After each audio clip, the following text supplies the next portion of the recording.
Fala galera, seja bem-vindo ao canal Guitelis na área e vamos lá para mais um dia de análise do mercado cripto. Hoje nós vamos olhar exatamente para o que aconteceu na data de ontem. Ontem finalmente foi o primeiro dia de negociações do ETF do Bitcoin. Eu sei que muitas pessoas acabaram ficando frustradas na data de ontem, inclusive algumas pessoas esperavam grandes despejos, outras esperavam grandes altas e a gente não teve absolutamente nada. O dia simplesmente teve um volume movimentado muito alto dentro dos ETFs, mas eu quero comentar exatamente com vocês tudo o que aconteceu e quais são as expectativas para os próximos passos e qual é o ativo que vai performar nesses próximos dias, beleza? Se não for inscrito no canal, considere se inscrever, aqui eu trago um mega conteúdo todos os dias da semana, principalmente quando eu falo sobre análise on-chain. E caso esse conteúdo ele venha a fazer sentido para você, deixe seu like para dar aquela força pro canal e para mostrar que o conteúdo ele é relevante, beleza? Bom, chega de papo, bora ver gráfico que é o que nos interessa aí. Olha só, se a gente for analisar o que aconteceu on-chain na data de ontem, a gente vai ver que tivemos um volume considerável de envio de bitcoins para dentro das corretoras. A gente está falando ali que cerca de 76 mil bitcoins foram enviados exatamente para as corretoras na data de ontem, tá? Isso daqui vai um pouco daquela tese do despejo que a gente teria exatamente na aprovação de ETF, né? Aquela velha máxima, compre no boato, venda no fato. Realmente, tivemos algumas pessoas que venderam no fato. Obviamente, essa venda não foi tão forte assim ao ponto de derrubar o mercado.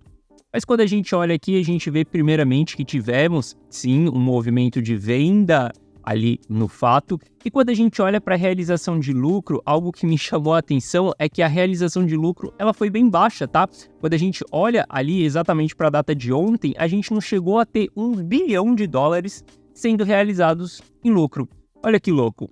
Pô, muitas pessoas acreditavam que a gente fosse ter um crashing ali quando o ETF ele fosse aprovado, que a gente fosse ter um real despejo.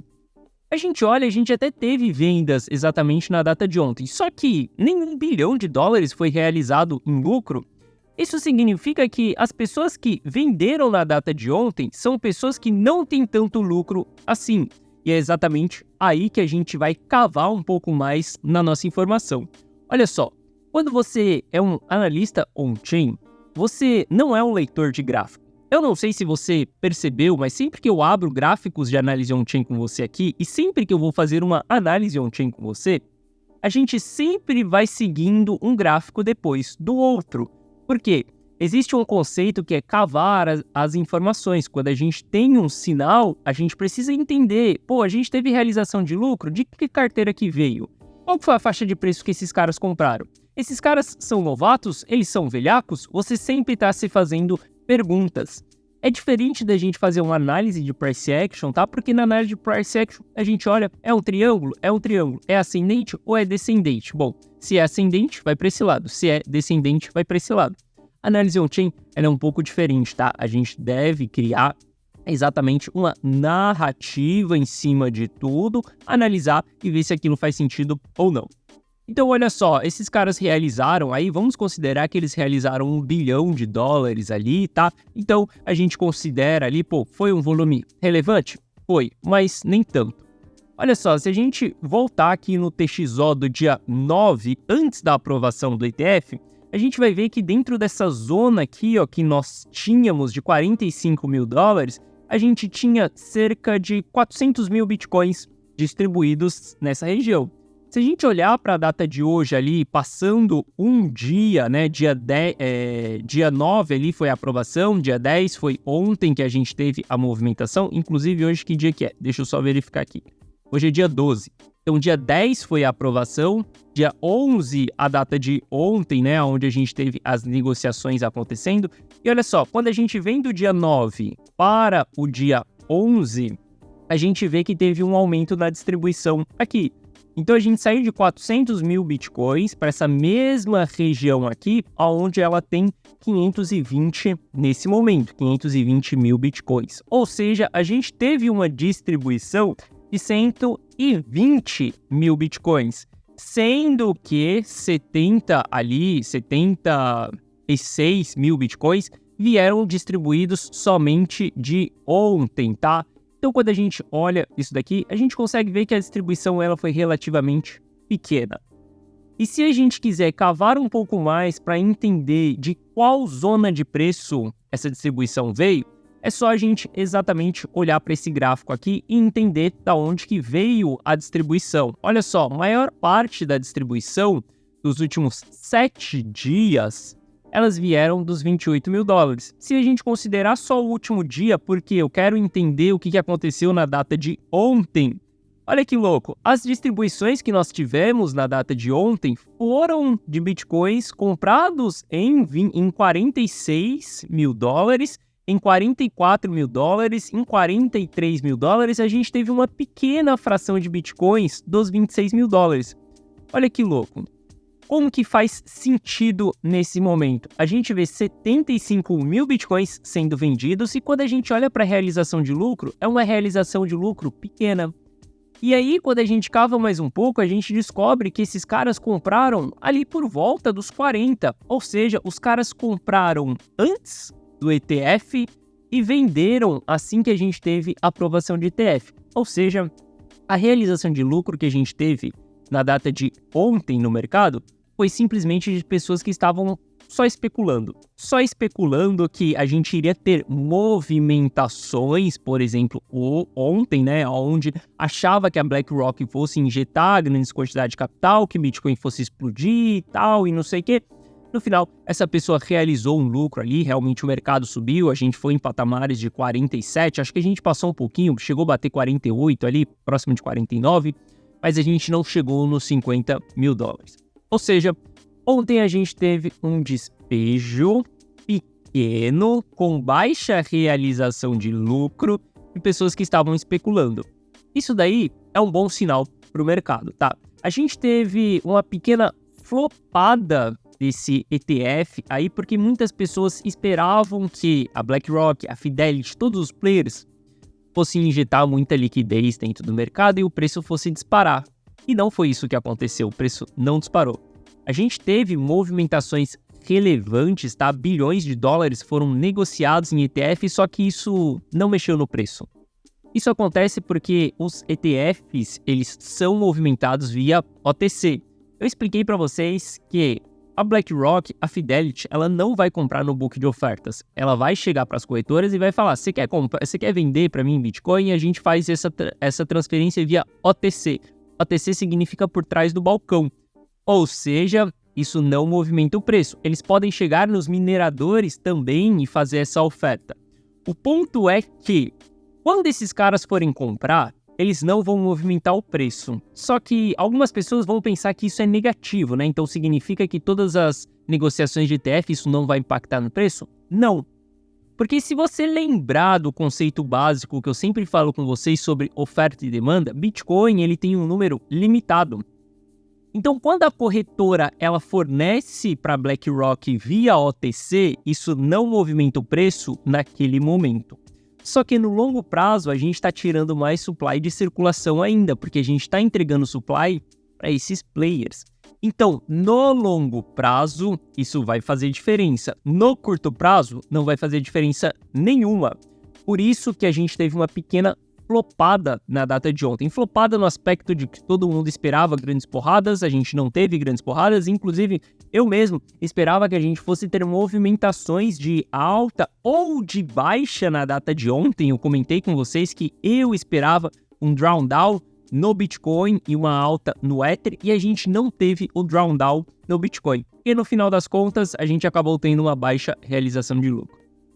O ponto é que, se você estiver olhando para o curto prazo, cara, você pode simplesmente se frustrar com todas as movimentações de ETF que nós tivemos. Se você estiver olhando para o longo prazo, saiba que isso é muito bom. Isso é um excelente sinal para o ano de 2024. 2024, estamos com um terreno muito pavimentado e muito lindo para a gente surfar a nossa bull run. Por que isso vai acontecer? A gente iniciou o ano abrindo as portas para os institucionais. Galera, vocês não têm noção o tamanho desses players que agora podem entrar dentro do mercado. Essa porta não existia antes. Agora ela existe em 2024. Esses players vão querer entrar dentro do mercado, mesmo que eles comprem via OTC, isso vai fazer impacto na oferta e na demanda no longo prazo, não no preço em si.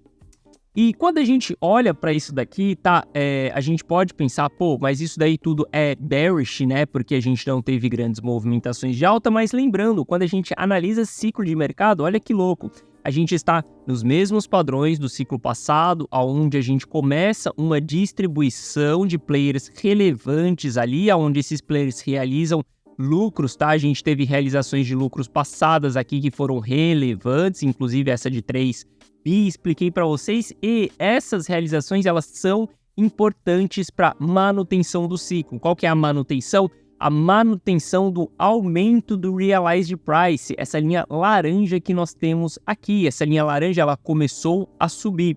Ela sempre começa a subir no pé da nossa bull run. É importante que a gente tenha essa realização de lucro. Isso daqui vai fazendo com que o custo do Bitcoin ele vai ficando elevado com o passar do tempo. Por isso que a gente nunca volta no topo anterior. Veja, essa linha ela vai atingir platô, depois ela vai subir, ela vai atingir um novo platô, depois ela vai subir, e esse novo platô vai ser o próximo fundo lá na frente. Quando a gente olha para essa linha azul aqui, a gente tem o início da nossa bull run. Olha só, se a gente analisar 2016, a gente vai ver que a gente chegou próximo da bull run e a gente teve meio que um marasmo ali, né? Se a gente olhar de dia 19 de julho até ali dezembro, olha só, a gente tá falando de meio ano. Bitcoin meio que teve um drawdown ali, se recuperou, mas ficou meio que uma lateralização, até ele realmente romper essa linha e ir embora. Em 2019, a gente teve uma subida muito forte ali, a gente rejeitou o início da bull run, a gente ficou lateral aqui durante o período, depois a gente teve a nossa bull run. A gente está próximo, nós estamos eminente de estourar a bull run e nós estamos próximos dessa linha. O que isso significa? Quando a gente analisa o passado, a gente vê que tem um período de marasmo ali. Geralmente é a queda que as pessoas falam antes do halving. É exatamente um período mais sem narrativa no jogo. E pode ser que a gente entre nesse período, ou pode ser que a gente vá subir e vá romper e iniciar a nossa bull run. E aí aqui eu trabalhei com você com 2 pode sers. E eu não trabalho dessa maneira, você sabe que eu sempre tomo uma decisão. Pensando nesse aspecto, eu não posso negligenciar nenhuma das duas opções. Que a bull run ela pode estourar em breve, como o mercado pode ter um marasmo durante esse período até o halving. Faltam 3 meses para o halving acontecer. Diante disso, a gente deve ser estrategista. Lembre-se, a nossa função é tomar uma decisão depois que o mercado toma a decisão dele. Estamos jogando um jogo de xadrez. Quando a gente olha diante a isso, se a gente estourar uma bull run, nós devemos estar posicionado no mercado. O que isso significa? Significa que eu não vou realizar lucro nesse momento. Isso significa que eu vou ter paciência, porque nós podemos estourar a bull run em breve. Ela geralmente estoura depois do halving, tá? Mas mesmo assim, eu não quero correr o risco de ficar fora do jogo. Então, na primeira tese, na primeira estratégia não vou realizar lucro mesmo que a gente tenha um drawdown. A segunda estratégia é se a gente tiver um marasmo mesmo no mercado e a gente for lateralizar até o halving e estourar, e vou explicar por que o halving é importante nesse aspecto, eu vou simplesmente dobrar as minhas posições. Olha que louco. Então, eu vou começar a investir mais forte dentro da carteira rumo ao milhão, por exemplo, vou tomar estratégias mais agressivas caso a gente tenha um marasmo, porque eu vou ter oportunidade de aumentar a quantidade do meu ativo para bull run que vai estourar lá na frente. Olha que louco, acabei de apresentar para você 2 estratégias que elas vão ser executadas diante de 2 cenários. 1, se a bull run estourar. 2, se a gente tiver um drawdown e um marasmo. Cara, se você for um investidor, você precisa ser estratégico. Nunca trabalhe só com uma opção. Por exemplo, tem pessoas que vão falar agora, a gente sempre tem um drawdown antes do halving, a gente vai passar por um marasmo, então o que eu vou fazer? Vou realizar lucro. E essa pessoa realiza. Caso aquilo não aconteça, ela vai perder a bull run. Eu não quero correr esse risco de perder a bull run, beleza? Por isso, eu sempre penso nas duas pontas, tanto na minha tese quanto na minha antitese também. Se a gente olhar para o nosso ciclo ali, o sentimento ótimo, a gente não chegou ainda em zona eufórica, então para mim não tem por que vender, não tem por que realizar lucro, sendo que eu sou um investidor cíclico. Um investidor que compra capitulação, vende euforia, compra capitulação, vende euforia. Então eu vou segurar as minhas posições durante um período ainda. O ETF do Bitcoin, ele foi uma narrativa muito forte que nós tivemos. Narrativas movimentam o mercado. O Bitcoin, ele pode passar por esse marasmo por falta de narrativa. E lembre-se que o halve, ele vai acontecer daqui 3 meses. Então, daqui 3 meses, a gente vai ter uma nova narrativa para o Bitcoin. E essa nova narrativa, ela faz com que a gente tenha mais pessoas entrando no jogo, mais pessoas investindo naquela narrativa, se preparando para aquela movimentação. Como a gente teve pessoas se preparando para a aprovação de ETF, a gente vai ter pessoas se preparando para o halve. Então, a gente vai ter uma nova narrativa daqui 3 meses. Ao longo desse período, pode ser sim que a gente viva um marasmo, uma lateralização do Bitcoin. Inclusive, não é só porque eu acho isso daí, é porque se a gente olhar para price action, por exemplo, e a gente voltar num gráfico diário, a gente teve um péssimo sinal no price action com a data de ontem. Olha só, a gente tem um candle aqui de reversão, um aumento de volume, e quando a gente considera o RSI, a gente está em um movimento de divergência no RSI. Não é uma divergência tão precisa, porque uma divergência precisa seria a gente olhando os 2 últimos topos do mercado, tá? Nos 2 últimos topos nós estamos positivos, sem divergências, mas quando a gente olha para toda a movimentação de alta, a gente tem uma divergência entre esse topo, esse topo, esse topo. Lembre-se que a bull run a gente vai subir com divergências, tá? Mas o que eu quero apresentar para vocês aqui é que o price action do diário, ele acendeu um sinal de alerta. Não que eu acredite que a gente vai ter grandes drawdowns aí, mas a gente pode voltar para dentro dessa lateralização desse canal aqui e pode ver que esse canal levou um tempo para a gente chegar aqui nesse rompimento e uma rejeição do rompimento. A gente está falando ali, cara, que a gente levou um mês. O que eu quero dizer com isso? O Bitcoin, ele pode lateralizar um pouco mais durante esse período. Eu acredito que ele vai lateralizar durante esse período? Sim, porque eu analisei, vi que existe uma tese válida, que é uma falta de narrativa. A gente viu que o ETF ele não trouxe dinheiro direto para o jogo assim ao ponto de subir para cima. A gente também viu e analisou que a gente teve realização de lucro, mas não foi realização tão forte assim. Ou seja, a gente não tem nem pressão compradora e nem pressão vendedora. E junto a isso, a gente não tem uma narrativa, a gente tem ausência de narrativa. Com todo esse contexto, eu considero, Gui Teles, como analista, e lembrando, todo analista ele vai ter o seu viés de confirmação. Eu, com o meu viés de confirmação e com todas as informações que eu tenho diante da minha frente, vejo que tem uma probabilidade alta da gente lateralizar sim. Então, na minha análise, na minha concepção, faz sentido a gente voltar para esse canal, ou seja, até mesmo consolidar um canal lateral aqui durante um período. A gente pode fazer isso daqui também. Então eu considero que o mercado vai ficar mais apático para o Bitcoin. Só que eu já vejo isso de uma maneira diferente para o Ether. A gente vê que o Ether está performando super bem a partir do momento que a gente teve o anúncio da aprovação de ETF do Bitcoin. Por que isso está acontecendo? Olha só, se a gente olhar para o Ether / Bitcoin, cara, isso daqui tá lindo demais. A gente teve um falso rompimento no semanal aqui, o semanal não fechou ainda, tá? Mas muito difícil a gente vai devolver toda essa barra aqui que nós tivemos.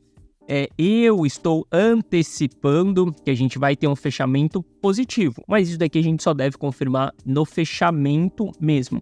Mas veja que a gente teve um falso rompimento e, cara, uma linda barra de reversão aqui, aonde mostra que o Ether vai ganhar valor perante ao Bitcoin nas próximas semanas. Isso significa que se o Bitcoin cair, a gente pode ter o Ether caindo menos. Se o Bitcoin lateralizar, a gente pode ter o Ether subindo. Se o Bitcoin subir, a gente pode ter o Ether subindo mais do que o Bitcoin. Diante a isso, eu olho exclusivamente para o Ether. Por quê? A gente acabou de ter uma finalização de uma narrativa para o Bitcoin. Leva um tempo para a gente construir uma nova narrativa, que vai ser a narrativa do halving, só que o Ether ele pode ter uma narrativa que ela já está na agulha, que é exatamente a aprovação de ETF de Ether. Algumas pessoas vão falar, a SEC já falou que não vai aprovar mais nenhum ETF porque Bitcoin é considerado uma commodity e todas as outras altcoins são consideradas uma security. Sim, a SEC falou isso, do mesmo jeito que a SEC sempre falou que Bitcoin era uma moeda usada para o mal e que ela jamais iria aprovar isso e que Bitcoin não presta, e inclusive ela continuou falando isso na aprovação. Não sei se você leu a carta de aprovação ali do Gary Gensler, mas ele ainda cita que ele não recomenda investimentos em criptos, que é de alto risco e que são usadas para fazer transações maliciosas no nosso ecossistema financeiro. Então, eles podem falar o que eles quiserem, como a gente também teve o Fed falando que a inflação nos Estados Unidos ela é transitória, e depois de meses eles viram que a inflação não era transitória. Então eles podem falar qualquer coisa. Para mim, a pressão que a BlackRock fez, e olha só, a gente sempre teve solicitação de ETF para o Bitcoin. A Grayscale, ela sempre fez solicitação, a gente já teve processo da SEC, a gente já teve várias coisas que impediam uma aprovação de ETF de Bitcoin. Foi só a BlackRock fazer a sua solicitação que a gente teve a aprovação de todos de uma só vez. Inclusive, a SEC, ela deveria ter aprovado 2 ETFs primeiro, somente esses 2 ETFs, para depois olhar o da BlackRock, porque não estávamos no deadline final da BlackRock. Só que, para eles não ferrarem com a BlackRock, eles aprovam todos de uma vez. E a BlackRock, ela solicitou a aprovação de ETF de Ether também. Isso quer dizer que esses caras vão fazer uma pressão no sistema para ter aprovação disso daí. Então, por mais que a SEC fale qualquer coisa, cara, eu não sou marionete do sistema. Eu não acredito nesse tipo de ladainha. Então, eu vou olhar para essa tese sim, como a gente vai ter sim uma aprovação de ETF de Ether lá na frente. Vai demorar um pouco, só que do mesmo jeito que a narrativa de ETF de Bitcoin movimentou bastante o Bitcoin, essa narrativa pode movimentar bastante o Ether. A gente pode sim ver o Ether em breve em seus patamares ali de 3.600, tá? Que é exatamente esse topo aqui. Por que 3.600? Porque se a gente olhar para o Bitcoin, até aonde ele subiu com essa narrativa de ETF, foi exatamente a sua última resistência do bear market. É uma resistência baixa, mas é uma resistência que nós temos. Então eu vejo que Ether nos próximos dias vai ser o que vai trazer mais valorização para as nossas carteiras. Não é à toa que a gente tem que saber jogar o jogo do mercado. Sempre seja estratégico. Sempre saiba se posicionar conforme o mercado se movimenta. Não seja uma pessoa orgulhosa. Você não está aqui para acertar ou errar nas suas análises. Você e eu estamos aqui para multiplicar dinheiro. A gente não está aqui para acertar ou errar. Ninguém está aqui por ego. Todo mundo está aqui por enriquecimento. Então não importa se você esteja certo ou se você esteja errado. Se você estiver certo, boa, você multiplica o seu dinheiro. Se você estiver errado, saiba mudar a sua decisão de uma maneira super rápida para que você não perca as movimentações do mercado. Eu vou dar um presente para você se você quiser ter o meu auxílio nessa jornada. Bom, se você quiser que eu tome todas as decisões, que eu faço todo o trabalho para você, entra para a carteira Rumo ao Milhão. Abaixo desse vídeo, na descrição, tem um link que te direciona para uma página onde você tem a oportunidade de ter acesso a uma carteira minha. Se você entrar para a carteira Rumo ao Milhão, essa semana eu vou te dar um presente. Eu vou te dar um curso que se chama Proteja o Meu Dinheiro de graça. Nesse curso eu te explico tudo sobre o que é Web3, o que é blockchain, como que você utiliza wallets, como que você tem uma wallet segura, como que você faz para sua wallet ser exatamente uma wallet fria, uma carteira fria. E já vou te adiantando. Se você acredita que para você ter uma wallet fria, basta você comprar uma hard wallet e gerar suas frases semente offline, você está equivocado. Existe um processo que a maioria das pessoas fazem ao longo da sua trajetória dentro do mercado cripto, que é transformar a sua hard wallet, que era uma carteira fria, em uma carteira quente, sem compartilhar as suas chaves sementes, tá? E isso faz com que muitas pessoas acabam caindo em scam, acabam caindo em hackers e perdendo capital.